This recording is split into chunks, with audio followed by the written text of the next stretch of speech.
Olá, meu nome é Bianca Orso e eu vou apresentar o trabalho Pensar Estético e Fazer Poético, a generalização dos processos de criação de uma instalação de arte híbrida interativa. Esse trabalho foi escrito em coautoria com o mestrando Matheus Pelanda, com a professora doutora Denise Bandeira e com o professor doutor Luiz Salgado. Esse trabalho é uma pesquisa de cunho exploratório e qualitativo e tem como objetivo descrever e generalizar as etapas da produção do objeto de arte híbrida interativa, intitulado de tela transeunte, a fim de compreender parte do processo de criação de sistemas de objetos em arte interativa. Como metodologia também nos pautamos em princípios da pesquisa em arte, assim como exposto por Sandra Rey, as reflexões e métodos fundamentalmente se fazem a partir da prática na pesquisa em arte. O objeto é construído ao mesmo tempo em que se desenvolve a pesquisa e a experimentação tem um papel importante e fundamental nesse processo. Assemelhando-se à pesquisa em arte, nós adotamos o método da programação criativa. Isso porque a instalação tela transeunte ela contém sistemas computacionais e ela também é pautada em codificação, né, no processo de fazer códigos. Então, a programação criativa ela tem foco na expressão visual e na combinação de diferentes elementos para a construção de softwares. Dentro do método da programação criativa, nós optamos pelos procedimentos de code embedding e de programação por bricolagem. Para compreender o processo de criação dessa instalação, nós nos baseamos em registros fotográficos, capturas audiovisuais, relatórios em formato de memorial descritivo, como apresentado no meu trabalho de conclusão de curso, em um artigo que trata da questão da colaboração em rede e hibridação cultural, que também foi sobre essa instalação.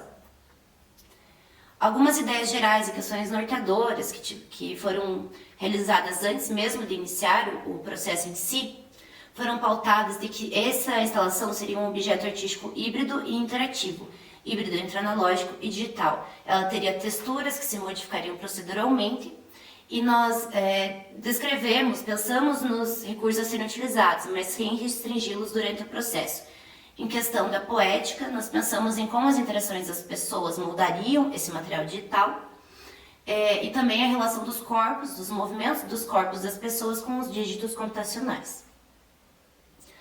Anteriormente à construção dessa instalação, eu vinha realizando uma técnica de uma pintura em parafina. Então essa pintura ela foi escolhida por ser frágil e maleável em comparação com o material digital, que é flexível e se adapta às interações das pessoas. Para a construção do material analógico, então, foi idealizado a utilização de um suporte translúcido, nesse caso escolhido foi o acrílico. Foram realizadas essa pintura com parafina sobre as 100 peças de acrílico de 10 por 10 centímetros. Foram realizados testes dessas peças em monitor LCD e foram constatados que a soma da pintura, né, da textura da parafina com o vídeo digital, formou-se uma nova textura. Sendo assim, a pintura foi colocada em uma moldura de metal e foram sendo realizados novos testes, só que dessa vez com projeção. No processo de hibridização, nós pensamos então no material digital. O código a ser utilizado na instalação foi realizado no software livre aberto Processing, a partir da linguagem de programação Processing JS, com bibliotecas e exemplos encontrados na plataforma Open Processing. Sendo assim, foram realizados testes, apropriações e modificações desses códigos, seguindo o método da programação criativa. Aqui está um painel com as alternativas geradas dos códigos durante o processo, e na segunda imagem a sequência de círculos oscilando em cima da textura, né, da pintura com parafina. Sendo assim, a cada vez que esses círculos que oscilavam passavam sobre a textura, iam revelando novos pontos das pinturas e dinamizando também, né, então deixando a pintura com movimento. Na construção do híbrido interativo, nós utilizamos então o sensor Kinect da Xbox versão V1, porque ele consegue captar o movimento das pessoas, calcular a profundidade independentemente da luz. Possui uma biblioteca com muitos exemplos, que é compatível com o Processing e uma comunidade ativa. Sendo assim, realizamos novos testes e modificações dos códigos, somando ao código desenvolvido anteriormente. Sendo assim, nós conseguimos dividir esse trabalho e pensar ele a partir de camadas, né? Camadas de tinta digital também, que se incorporaram ao objeto híbrido. Sendo assim, a camada 0, 1, 2 e 3, elas resultam numa camada digital interativa. Tem também a camada de textura analógica, que somando a textura digital interativa e a textura analógica, resulta na textura interativa híbrida. O hibridismo, que é decorrente da soma dessas linguagens, do cruzamento dessas linguagens e desses materiais, no caso o analógico digital, ele resulta em um objeto que não existiria sem o entrelaçamento dessas linguagens e desses materiais. Nesse objeto também os interatores, eles modificam esse material híbrido e dividindo a relação de autoria com o artista. Além disso, o caráter generativo do código, somando também as diferentes possibilidades de movimento e interação das pessoas, faz com que essa instalação ela se apresente de diferentes versões a cada interação, então ela nunca vai ser a mesma. Os autores então puderam constatar que a formação da poética ela se deu a cada etapa que ia acontecendo, né? Então, nessas etapas que tiveram o cruzamento entre as relações práticas e conceituais, foi possível constatar que a poética seguia o mesmo caminho, então ela ia se consolidando ao mesmo tempo que o objeto ia sendo construído. Nós também fizemos uma representação tridimensional do esquema da instalação. Isso foi importante também para chegar na figura B, que é um ciclo de feedback da instalação artística. Então, como cada elemento interage entre si, nesse caso, o interator, o sensor, computador, software, projeção e a tela. A partir dessa descrição, desse detalhamento do processo artístico, foi possível chegar em dois esquemas, né? Duas representações. A figura A, conforme vocês estão vendo aqui, ela é uma descrição histórica do projeto ao longo do tempo em ciclos expansivos. Então, cada ciclo expansivo é descrito pela produção do analógico, do híbrido e do híbrido interativo. E em cada um desses ciclos expansivos está inscrito 3 etapas que também nós conseguimos generalizar, que seria a etapa de ideação, que seria a reflexão, o planejamento e a busca por referenciais. A etapa de experimentação seriam os testes com materiais, as modificações, adaptações e prototipações. E a incorporação, que seria a síntese aditiva das modificações no objeto final.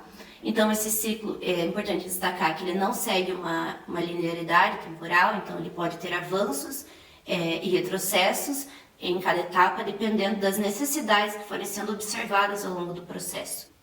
Então, essas 3 etapas, elas consolidam um ciclo iterativo, que ele vai incorporando ao decorrer do processo um grau de complexidade na estrutura dos objetos, aumentando a quantidade de variáveis, de passos tomados e, por consequência, a criação de caixas pretas, que são os envelopes complexos de informação difíceis de serem compreendidas. Então, sem o registro desse processo e o detalhamento, se torna difícil entender como que esse objeto emergiu. Entretanto, esse modelo ele contém limitações. Não dá para ter certeza do passado, então é um passado indeterminado, anterior ao projeto, e também certeza das modificações futuras que podem ocorrer, tanto pela parte do próprio objeto, tanto pela sua parte digital quanto analógica, quanto também pela interação das pessoas. Então, para a construção de um modelo de generalização mais abrangente, sugere-se realizar novos estudos com múltiplos objetos. Alguns pontos importantes que nós gostaríamos de destacar também é que nas pesquisas em arte interativa considera-se importante a experiência dos interatores e o comportamento do objeto. A pesquisa em arte, assim como a pesquisa em programação criativa, os métodos da programação criativa, eles se apresentam como uma alternativa viável para a construção de objetos de arte interativa experimentais. E os objetos de arte interativa, os objetos computacionais, eles funcionam de maneira aberta. Reconhecendo então a importância dos interatores como também construtores, né, como também formadores desse trabalho. E por fim nós destacamos o termo interator, que segundo o filósofo da tecnologia Rodrigo Gonzato, ele coloca o termo interator reduz as relações de empoderamento somente à capacidade do sistema de permitir que as pessoas o modifiquem. Sendo assim, torna-se necessário então repensar esses termos, né, tanto em relação aos sistemas computacionais em si, ao ambiente digital, como também aos projetos, aos objetos de arte interativa. Então, não apenas pensar o usuário como um ser passivo, mas também como seres ativos em sistemas de arte e em ambientes digitais. Aqui estão alguns dos nossos agradecimentos e algumas das nossas referências. Obrigada!